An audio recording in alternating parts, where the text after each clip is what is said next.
Well, if you're ready to rock and roll, then we'll just jump straight into this.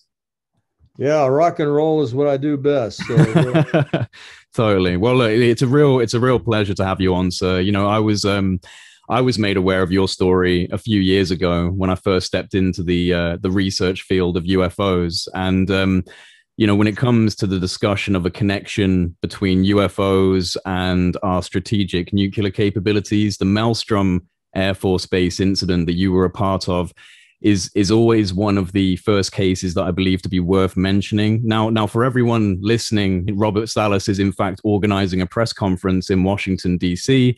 in the coming months on the connection between UFOs and nuclear weapons. And he's trying to raise funds in order to make this happen. He does have a GoFundMe page as well as a PayPal through which you can donate towards the costs of organizing the press conference. So if you want to donate towards the establishment of this press conference, you can find links to Robert's GoFundMe page and PayPal in both the description box of this video, and you can find it pinned to the top of the comment section.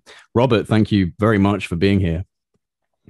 Happy to be here, Jay. I think we've got a critical time right now, important time that where we could take advantage of the situation. So I'm ready to speak with you at length about this and answer any questions you might have. Absolutely, and I appreciate that. Now, the majority of my audience will already be familiar with your story, but there will be those listening who have never heard of you or your experience. And so I think the best way to start this conversation today would probably be if you could just give a little bit of background on yourself, your military career, and then tell us about that fateful night in March 1967 when you were stationed at Malmstrom Air Force Base. Yeah, as far as my military career, I entered the U.S. Air Force Academy in 1960, graduated in 64, and then spent 7 years active duty in the Air Force. About 3 of those years was as a missile launch officer stationed at Malmstrom Air Force Base, where I was part of a crew of 2, and we had control over 10 nuclear missiles when we went out on alert status, which was about every 3 days. So these were what we called intercontinental ballistic missiles, nuclear tipped warheads. As far as there are 2 incidents that happened within 8 days of each other. The first incident was March 16th, 1967. It involved Echo Flight. In command of Echo Flight was Captain Eric Carlson and Lieutenant Walter Fiegel, later Colonel Walter Fiegel.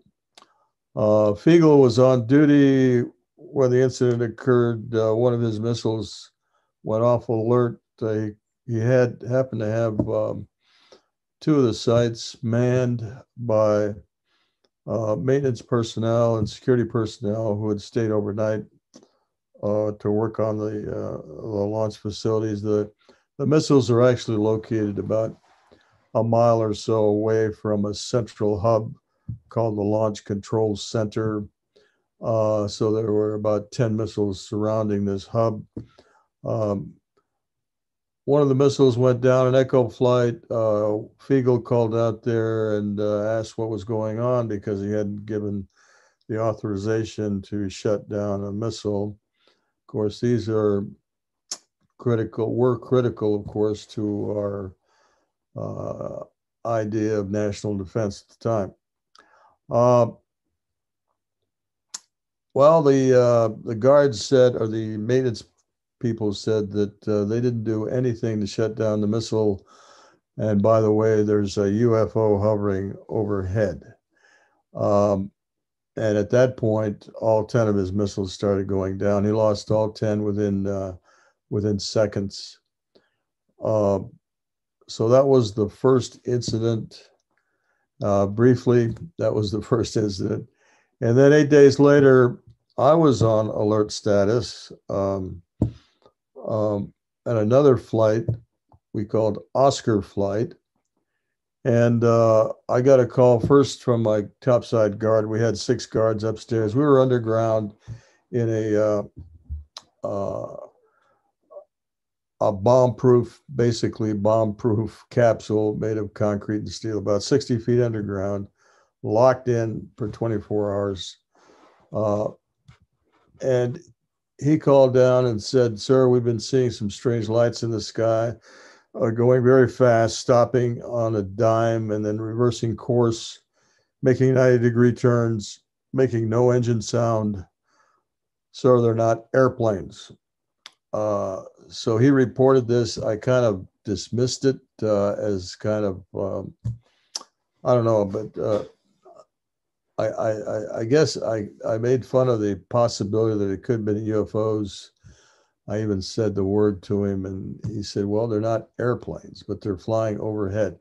This was a serious call. It was not a joke. It was not a something to pass the time. But for some reason, I didn't take it too seriously. I basically hung up on him. But within 5 minutes, he calls back, and this time he's screaming into the phone. He's frightened, obviously frightened. He's got all the guys, the guards out there with their weapons drawn, and he's babbling at first. I couldn't make much sense out of him. Finally calmed him down, and he said that we're looking at a glowing and pulsating red light object hovering above the front gate, about 40, 50 feet in diameter. It seemed to be oval shaped, although it was hard to see within the brightness of this light. And he wanted me to tell him what to do next. By that time, I thought we very well could have been under some sort of an attack, because he was clearly highly agitated, highly frightened. And I just told him, make sure nothing comes inside the fenced area. Take whatever ever actions you have to take to keep that from happening. So he hung up the phone. I went to tell my commander about the phone calls, and then we heard these bells and whistles going off, klaxons really, and looked over at our status board, and sure enough, the missiles were going off alert while this object was still up there. We lost all 10 of our missiles within seconds. So that's basically it. The next day, we had to report to our commander, and fellow from Air Force Office of Special Investigation shoved a piece of paper in our faces, said, "Sign here. You're never to speak of this again, ever." And so we were forced to sign that. And I did not speak of it for about 27 years. Yeah. The guards tried to contact me the next day, and they actually begged me to come see them and speak to them about what I knew about the situation, because obviously they'd been frightened by it. They didn't know how to explain it to Yeah. themselves. And I had to turn them down. I had to, I told them I couldn't talk about it any longer to anyone. And so that really got to me. I've never forgotten that. And so it has motivated me these last 25 years that I've been outspoken about this, to do something about this. And that's one of the reasons I'm preparing this press conference on the 19th of October. I think we have an excellent opportunity now to get Congress to take this seriously, since the Navy has already admitted that this is a real phenomenon. They can't explain it. At least that's what they're saying. They can't explain it. They don't know if it's extraterrestrial or not, but it is obvious. It's an easy calculus that if we cannot produce aircraft that can do these things, which were described by the Navy pilots, which my guard described to me, So that was over 50 years ago.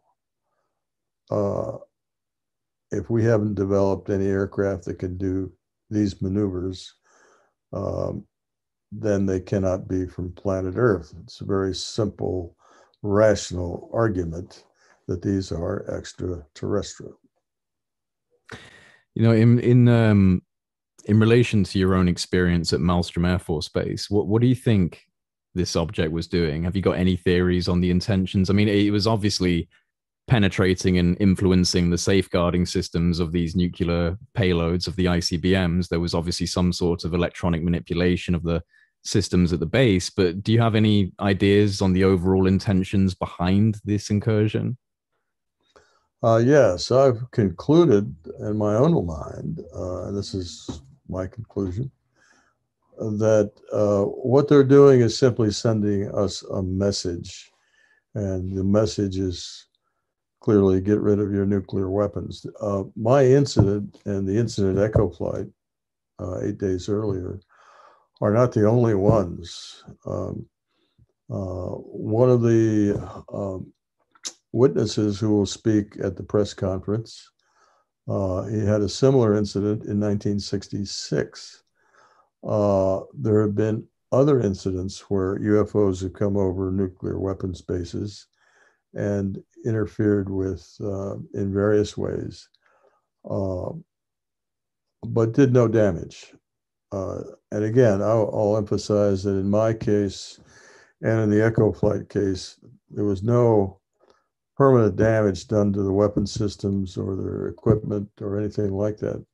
The only thing that happened was the UFO must have sent a signal of some sort through 60 feet of earth and concrete and then penetrating these triply shielded cables, shielded from EMI, electromagnetic interference, and sent a particular signal to a particular piece of hardware called the logic coupler, which is part of the guidance system, and simply upset what we called a inertial guidance platform,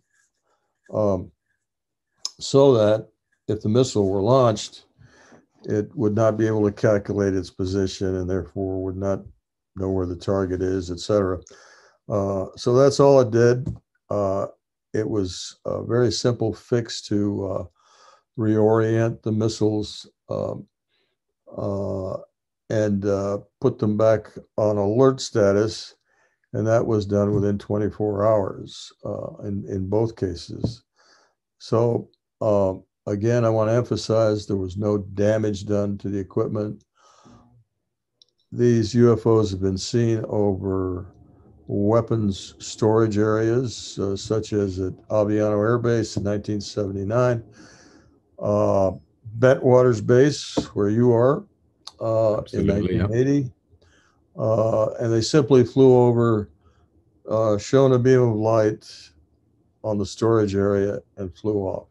The same thing happened in Soesterberg, the Netherlands, and other places.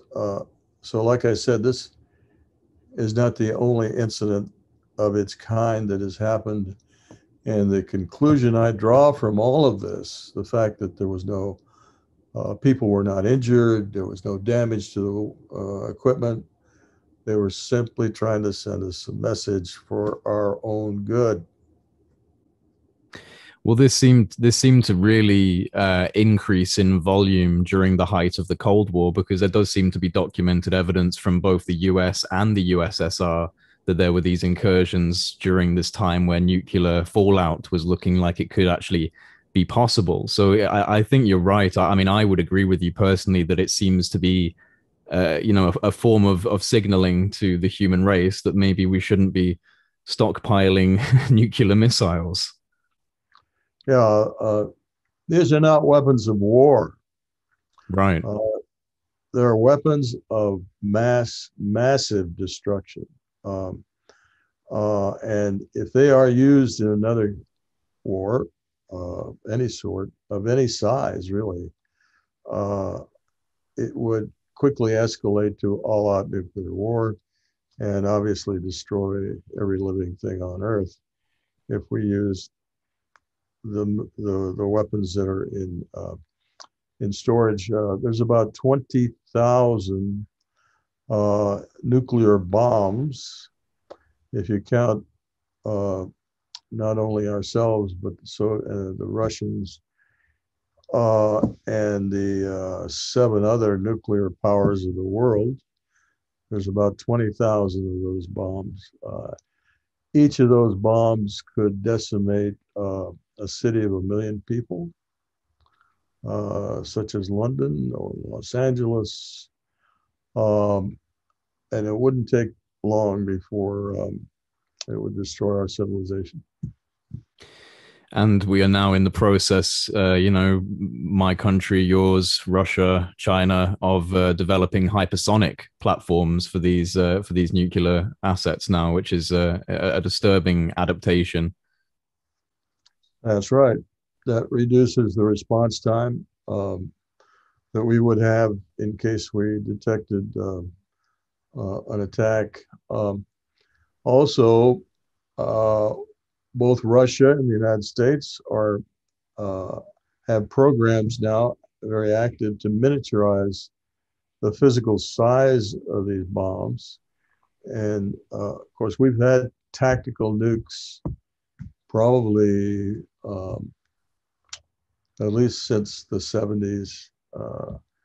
By tactical nukes, I mean smaller size nukes that are used on fighter bomber aircraft used by NATO. But anyway, we're now involved in programs to miniaturize the size of these bombs so that they can be used in war. They can be used in these so-called small conflicts. And when that happens, again, if one of those small tactical nukes is used in combat, it won't be long before that's escalated to using the larger one. Now, am I correct in saying that you first went public about your experience during the 2001 National Press Conference that was organized by Dr. Stephen Greer and the Disclosure Project? Was that the first time you went public? No, I went public in 1996. Oh, wow. Right. Okay. When I walked into the news office of the Great Falls Tribune in Great Falls, Montana, and told my story to the editor there. He published a first front page article, actually, in Great Falls, Montana, in the Tribune. And that was my first public announcement that this was a UFO event. And then after that, I spoke on the radio and had 1 or 2 TV programs. And all that was before the 2001 conference in Washington, D.C. Right. But in terms of that conference, I mean, because that was one of my first introductions for yourself. But I think for a lot of people in the UFO community, that conference is so groundbreaking in the gravitas of the presentation. You had so many highly credible military testimonies from extremely high-ranking individuals and people who were handling a lot of sensitive materials like yourself, and it just amazes me that something like that, a gathering of people with their credentials, with their testimonies, didn't permeate out wider and wasn't incorporated into a larger understanding about this issue. I mean, most people today who are hearing about, the Tic Tac UFO, the USS Nimitz, they've never even heard, or they've never heard of things like this press conference. And I'm just wondering what your opinion is on why this didn't permeate out wider. Is it just because at that time we then went into the Middle East and there was 9/11, and there was a lot of cultural shocks happening at that time, so I can imagine that might have prevented this from expanding? But it just seemed like such a unique gathering. Why do you feel that it didn't really move us forward to a place which would be representative of disclosure? Yeah, this is an interesting question. I guess one of the reasons is because the U.S. government, for example, and I think the U.S. government is key. I'm not trying to uh, say the U.S. is all powerful, but I think because the United States has been very active in taking a leading role in the UFO phenomenon since 1947, the Roswell incident. But because there was no official government statement regarding, let's say, our press conference, we did get all the major networks. We got nationwide, international reporting on our conference. The same thing happened in 2010 when I helped organize another National Press Club press conference on specifically on nuclear weapons and UFOs. That was 2010. That was 11 years ago. And then again in 2013, we got good press reviews there and good press reports. In fact, I could have been on NBC News if I wasn't flying back on an airplane that next day, but that didn't happen. So it's not that the press has not been interested, but the press is fickle, of course. Mm. They go on to the next exciting news story the next day. The press is not the issue per se. It is the inaction of government agencies, the Congress, the inaction to take it seriously.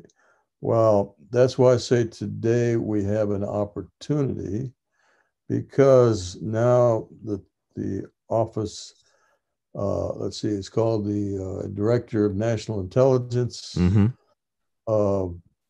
Basically, the U.S. intelligence agency head of all the agencies, of which there are about 17 intelligence agencies, has admitted that there's something to this, needs to be looked at, researched, and the Congress has now taken an interest and asked them to do that. However, I'm convinced that there is a very strong and highly secretive organization, which I'll call the UFO cabal. It's an international organization organized to hold these secrets. And they are not going to reveal what they know easily. So even though the ODNI, which is basically a political appointee, has promised to look into this, they're going to have a hard time getting the real secret documents released. That's why I believe that open hearings where witnesses like myself and many others come forward and under oath give their story and their evidence. And I think my case, I have a lot of compelling evidence, and present that before the American public and the world public. I think that could do the trick in opening up a lot more of the secrets. Yeah, I think you're right, and I really do hope you're right. I have a lot of optimism for where this could all end up going. I mean, you've kind of answered a little bit what I was going to look at asking you next, because since I think specifically as a landmark year since 2017, with the publishing of the New York Times stories on UFOs from journalists Leslie Kean and Ralph Blumenthal, alongside the internal restructuring that's taken place within the US government's intelligence and defense, architecture in relation to handling UFO data. So you've got, the changing of Navy guidelines, the creation of a new reporting mechanism for US Navy personnel who actually see and experience UFOs on duty. The formation, of course, of the Unidentified Aerial Phenomenon Task Force. And as you just mentioned, the preliminary assessments, and we have some further pending reports on UFOs from the Office of the Director of National Intelligence. So the UFO conversation has been taken from the restricted perimeter fence of a stigmatized subculture and has been thrust onto the stage of geopolitical discourse as a potential threat to national security. And I'm just wondering, how you feel about the way in which the UFO subject's being publicly managed by entities within the US government? Do you feel that we're taking steps in the right direction? Are you concerned about any aspects of the publicly developing narrative? What are your thoughts on the modern UFO conversation? Okay, well, in a nutshell, this is not my first rodeo. Okay. Mm-hmm. Uh, we have had Congress take an interest in UFOs before. We've had congressional hearings. The last one, I believe, was 1968, where there were, witnesses were brought in, not witnesses, more so-called experts like Stanton Friedman, Dr. James McDonald, who's a meteorologist, but and J. Allen Hynek. This happened in 1968. Before that, 1966. Then the Air Force said, "Okay, we're going to do a scientific study of the UFO phenomenon." 1966. They, but I have proven, and I can prove, and I will prove. Actually, this weekend, I'll be speaking at the MUFON International Conference in Las Vegas, and I will show specifically how the Air Force covered up the UFO phenomenon, including our incidents. So these are the techniques that speak to the validity that there is indeed an organized secrecy cabal within the U.S. government and other governments, by the way, your government as well. Oh, yes. Who are holding these secrets very tightly.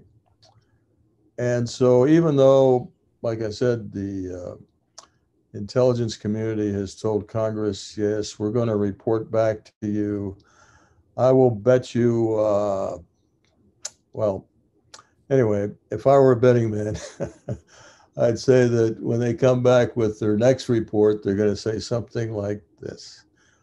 We have looked at it, and yes, there are some interesting files that we have. However, it's going to take much more time. We're going to need financing. We're going to need resources to study this properly. And then we'll give you another report in 6 months. They're going to hear things like that. So in other words, it's going to be a delaying tactic. This has happened before many times. If good research, a UFO researcher can point to other times, such as 1952, when we had a big flap over Washington, D.C. Oh, yeah. Many pilots saw these objects. They tried to intercept them, couldn't. The Air Force came out again, said, wow, this is very interesting. We're going to have to study this. Well, they turned it over to the CIA, and the CIA said, we don't want the public to know much about this, so we're going to promote a disinformation program. That was the Robertson Report. So they've got all kinds of tricks up their sleeves, and we cannot rely on Congress, the U.S. Congress, to take any significant action on this. They're a political body. They're worried about their next elections. This is going to have to be a grassroots effort from the populace of the world to demand that these secrets be released. And that's, again, the key to that, I think, is an open hearings televised to the world so that the world can hear from actual witnesses and not these talking heads I call kibitzers. Yes. Well, no, I mean, I absolutely agree. And something that recently came up that's caused me caused a little bit of concern. Not sure if you're aware, but within the Defense Authorization Act for fiscal year 2022, within the kind of bureaucratic verbiage that you can scroll through that defense bill. They've now included with alongside the UAP task force within a position of oversight is the National Air and Space Intelligence Center, which is the intelligence branch of the United States Air Force. So the United States Air Force has been very quiet, hasn't said anything, obviously has a very controversial historical background involved with this. And now their intelligence branch has come into the conversation and said, you know what, I think we're going to, be in a position of oversight over this data. So that doesn't fill me with much hope, the fact that the Air Force has squeezed itself in now. No, not at all. In fact, it was the AFOSI, the Office of Special Air Force Office of Special Investigation, that made me sign that non-disclosure document. Oh, well, there we go. So they're very much involved in keeping the secrets. Yeah, yeah. And you mentioned, you mentioned my country as well in terms of secret keeping, and I think that it's more than likely in terms of Western state secret keeping. I personally think that the Five Eyes group, so the intelligence group of New Zealand, Australia, Canada, US, and UK, this kind of signals intelligence sharing network between the Five Eyes alliance, that's most likely where a lot of this is hidden. But I do have a lot of suspicions about the private sector. I think that the private sector has probably absorbed a lot of this data, because then it completely obfuscates traditional oversight, governmental oversight, and that would be a very good way to hide it. Yeah, the private sector is very much involved. There are, I just looked it up, about 5 million people in the U.S. intelligence, military, private sector contractors that have access to classified material. And a lot of those people can classify material. In other words, say, oh, you can't look at this. This is secret or top secret or whatever, these projects they're working on. So you're absolutely right. These secrets are very valuable, as you might imagine.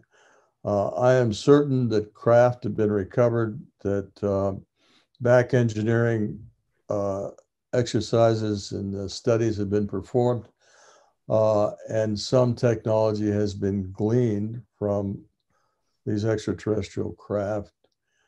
So that's one way they can be valuable. The other way, of course, is to use as bargaining chips between nations. Right. Yeah. These secrets can be used in that way. And of course, any secret is power. It's some sort of political or social power, and power corrupts. Power corrupts. I've like I imagine you have as well. I've spoken to too many people and seen too many credible accounts to not believe that there is definitely a possibility for the existence of black budget programs that are dealing with these types of materials. It just seems obvious to me that that would be something that would happen, and I kind of find it ironic, especially if there is clean energy solutions to be found within that area that are being hidden from us. I just find it ironic that one of the excuses given could be, the defense of the nation, national security interests. We don't want our foreign adversaries like Russia or China to have this type of stuff. Whilst at the same time we have nuclear weapons poised at each other, we're destroying our ozone, we're breaking down our habitat. It's like, well, the cards are already stacked against us. It would seem sensible to me to bring out the clean energy solutions and try and develop this stuff in an open forum. But it always comes down to national security and wanting to hold on to your treasures. It's not only the so-called national security is used as an excuse many times for people to move large sums of money around in governments, but you're also fighting the oil industry. Yeah, the nuclear power industry, uh, and those industries, of course, are very strong and support politicians all over the world. So you got to think of that too. Do you think do you think that we have, I mean, obviously you don't know, it would just be pure speculation, but do you think that we have actually developed actionable technologies from secret studies into, you know, UFO materials, crash retrievals? Do you think that, because there are, you know, there are people that would say that there's an entire secret space program, and that, you know, and I'm not sure yet where I place my level of belief on that, but I'm pretty certain that they are reverse engineering and they're looking into this kind of stuff in the black somewhere, very secret. But whether or not they've made leaps and bounds and had success in repeating this kind of technology that mirrors UFO capabilities, I'm not sure. Where do you personally sit on that? Number one, I don't think they've been able to completely duplicate craft Mm. that we've seen. However, having said that, I'm pretty well convinced from information I'm aware of that I won't get into, that they have attempted and somewhat succeeded in building a replica of somewhat. It's not an exact duplicate of a flying UFO, but it is approaching that and has been flown. These have been secret experimental flights, probably in places like Area 51. So I think that has happened. However, I don't think they're anywhere near, by they, I mean the cabal is anywhere near understanding completely how these things operate, um, and a lot of other questions. I think they're still studying that, and that's uh, now who has what secrets. I have no way of knowing that. So, but I do think that these attempts have been made. There have probably been some things produced by industry that are a result of these backed engineered projects. It is likely, but again, I could not specify to that. Have you, since you've come out about this, and maybe even since you've put out the idea of doing this press conference, have you had people come out, you know, send you an email, send you a letter saying, I've been involved in this, that, or the other? Many times. Yeah. Yeah, I've been doing this for 25 years. I take it with a grain of salt. Yeah, I've gotten contacted by a lot of people who claim to know what's going on, everything that's going on, et cetera, et cetera. But when push comes to shove, they're unwilling to produce actual evidence. Mm. I'm very open about what I know. When I speak at conferences, and I've spoken in over 15 countries, every time I speak, just about someone comes up to me and says, you know, I've got this photograph. Yeah. I've seen this thing. I've had this story. I've heard a ton of different stories. And I don't just dismiss them offhand, but, uh, you know, I just don't have the time to go into all of them or, or validate them. But there are some that are better than others. Let's see. So that's all I can say about that. Uh, yeah, I guess I haven't got anything more to say about that. No worries. Well, look, let's talk a little bit about the press conference. Did you say that you've got a date for it? Was it October the 19th, did you say? October the 19th, it's a date certain, starting sometime around 8:30 in the morning, going till about 11. I am going to try like heck to get it into some kind of a streaming service so that the public can watch it real time. Um, we'll have at least four witnesses that will testify to their involvement, and these are ex-military. They're all ex-military at nuclear weapons bases, four, possibly five. And after the press conference, well, we're trying to get appointments with representatives of Congress, the Right. Senate, to go visit and try to promote open hearings. That would be our prime objective for all of this. Have you got in touch with anyone, kind of any of the influencers within the UFO community, like Luis Elizondo or Christopher Mellon or anyone like that, to see if they can help out in any way? Uh, well, Chris Mellon for sure has already contributed, Oh, that's donated good. That's to good. this conference, a generous donation. I'm sure he's behind what we're doing. There have been others, Whitley Strieber, Yeah. uh, and others who have supported me. I've gotten quite a bit of good support. I'm very happy about that. We're about three-quarters of the way to achieving a minimum goal of 10,000 US dollars. This is an expensive proposition.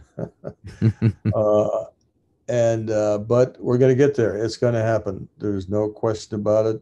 The conference will go on, and we are trying to get mainstream media such as CNN, the New York Times, et cetera, to attend. And we're doing the best we can to set up meetings with Congress during that week. So we'll actually go over there and try to knock on some doors. Well, it seems like, this is the perfect time to be doing this. I mean, the conversation has been elevated over the last couple of years, and now people are very interested. Mainstream media is getting involved, and it does seem like the best time to bring up this type of connection. Because although there is the occasional mention of it, there is a serious lack of mainstream reporting on specifically the connection that seems to exist between UFOs and nuclear weapon systems. That seems to be a point that has only cropped up a couple times within the media.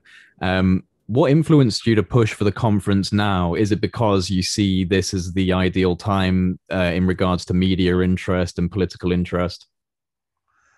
Well, as you say, the connection between UFOs and nuclear weapons has been uh, dismissed. It hasn't really been focused on in the media.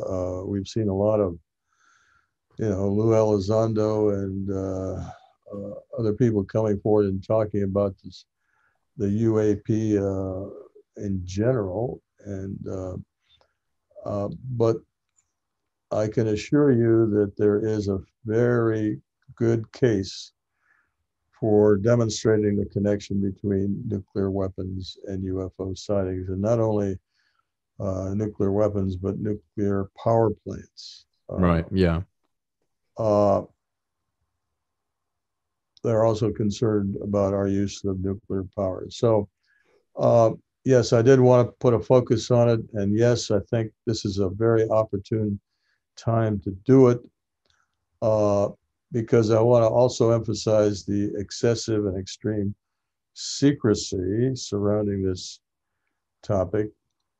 Like I said, we're going to get a steady diet of in the intelligence community dragging their feet on producing actual or investigative reports uh, uh, in our history, because this has been going on since 1947, since at least then, since the Roswell incident. Um, and these secrets have been held all that time. So you can see the difficulty in admitting to that, uh, admitting to all the times they've lied to us.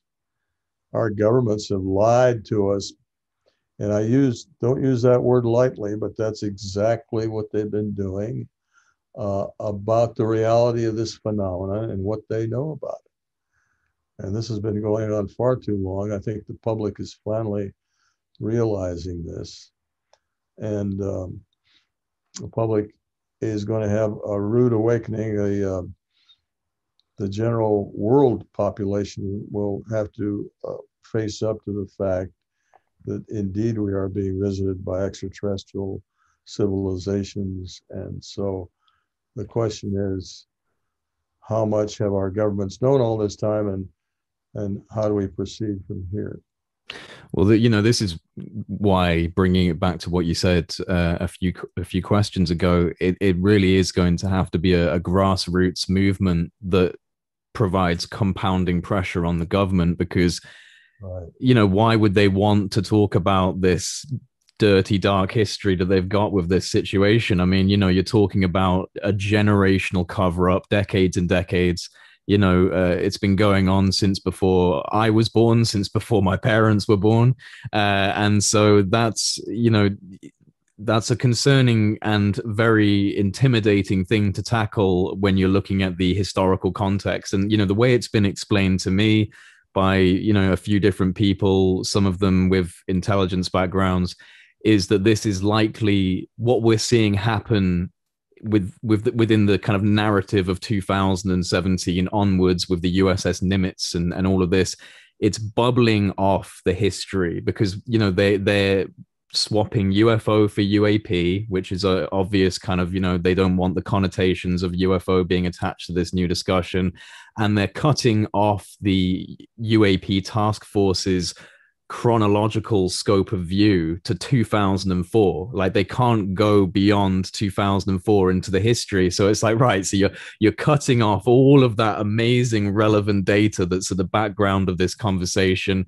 You're swapping UFO for UAP. You're saying that now we're interested because our sensors are more updated, so we're actually able to look at these things more objectively. And it just seems to be a whitewash of history. It seems like they really don't want to address that. And I have optimism, but I think that, like you said, it's going to be grassroots. It's going to have to be from the people, because they have no intention of revealing their faults to the American people or to the world. That's correct. They are. Remember what Charlton Heston said about taking my gun from my dead cold hands? I think that's the same way they feel about these UFO secrets. Because you're right, they're going to have to admit that they've been deceiving the public, lying to the public for decades, and so that's a hard thing for people to do. Absolutely, it is. But step by step, grassroots by grassroots, things like this press conference are going to hopefully push forward and make a difference. And what would be your ideal result from something like this press conference that you're intending to do? The ideal result is that we would have worldwide coverage of the press conference. I'm going to ensure that it's like I said, there's a streaming Comcast or whatever you want to call it available to the public and watch it in real time. So because it's going to require a grassroots effort by the public, I want as many people watching it as possible. And then ideally, we will meet with someone like Representative Andre Carson of Indiana, who has already stated he wants an open hearing. He's not the only one. I think some of the other senators have also expressed that desire. And if I can get them to do it, make that iteration again in public, and then go ahead with plans to start an open hearing, that would be what I would consider a great success for this press conference. Now, you've mentioned alongside the UFOs and nuclear weapons connection, you've talked about a global cabal, a control structure that is looking and obfuscating UFO data. Is that something that you're looking to address during this conference? Because obviously, within the mainstream narrative that we're having unfold, there's no real mention of control structures like this. Because for a lot of people, it suddenly becomes this knee-jerk reaction of, oh, it's a conspiracy, a big overarching conspiracy. I feel like the mainstream media is probably a little bit apprehensive of jumping too deep into that. There has been some mentions of things like that, but really we're not talking about a conspiracy so much in terms of obfuscation of this data for years and years. So are you looking to just address the UFOs and nukes connection, or during this conference are you planning to talk about your beliefs and maybe other witnesses that you have around the idea of a cabal, of a legal control structure? Well, I'm going to do my best to stick with the facts as we know them. The idea of international cabal, I will try not to emphasize that during the press conference. I may bring it up, but I think the existence of such an international organization will be a fallout.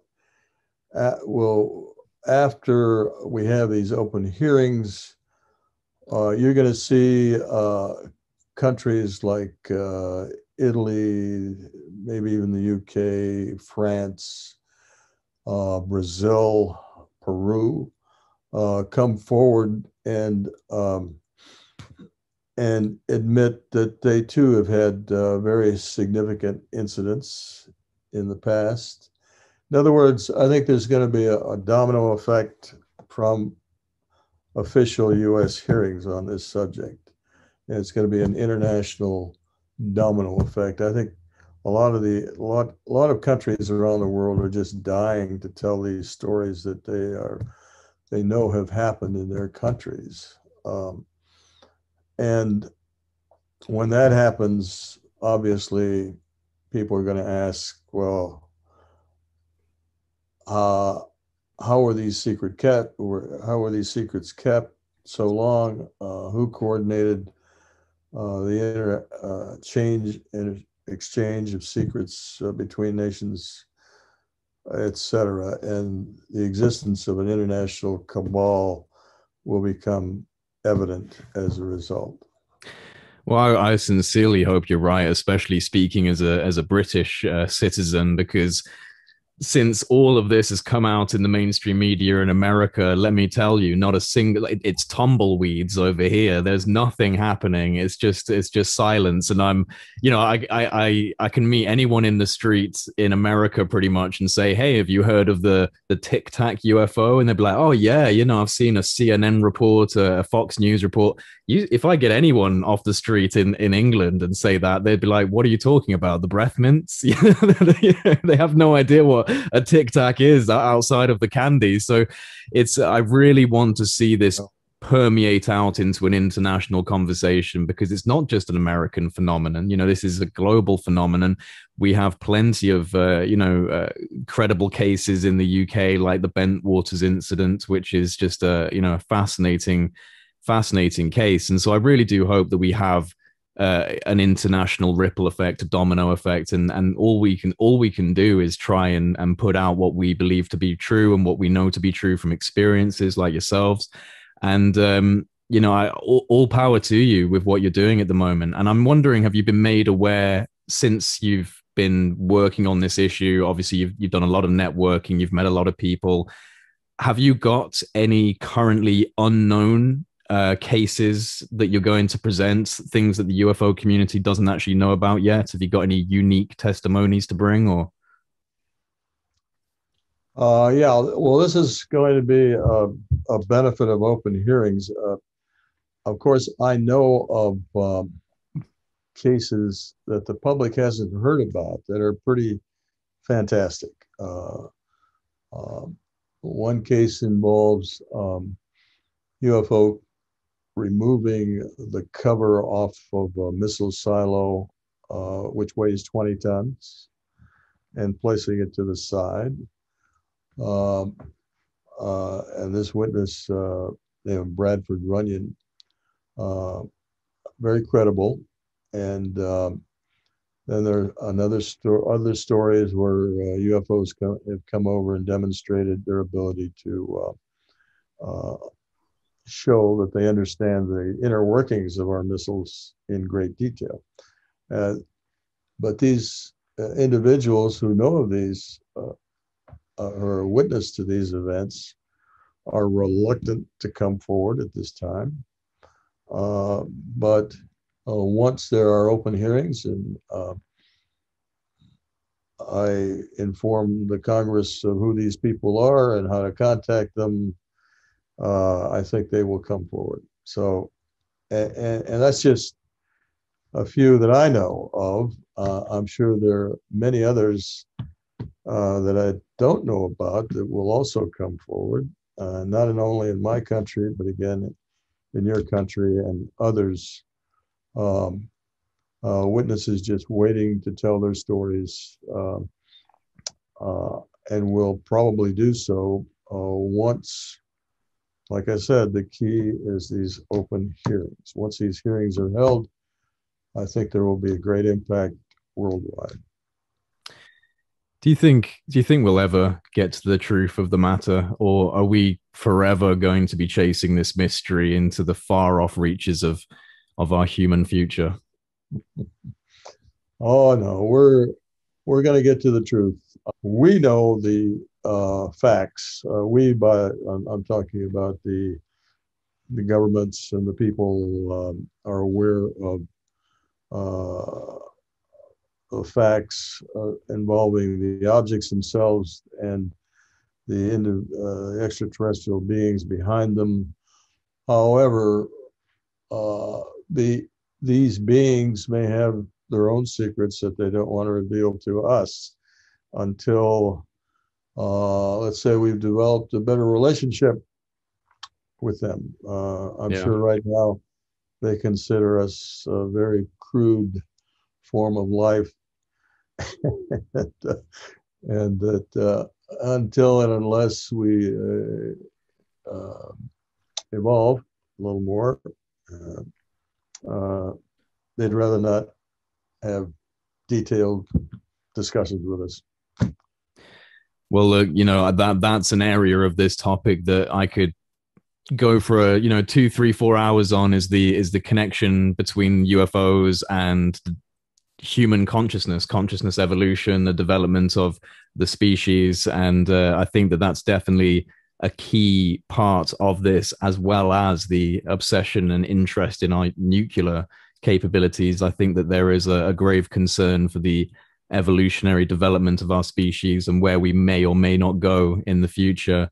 But look, we're coming up to the end of the hour that we had. So I would just like to remind everyone watching and listening that if you want to support Robert's efforts to establish a press conference on this issue, then you can contribute to his GoFundMe campaign or donate via PayPal. Links to both of these options can be found in the description box below, as well as pinned to the top of the comments section.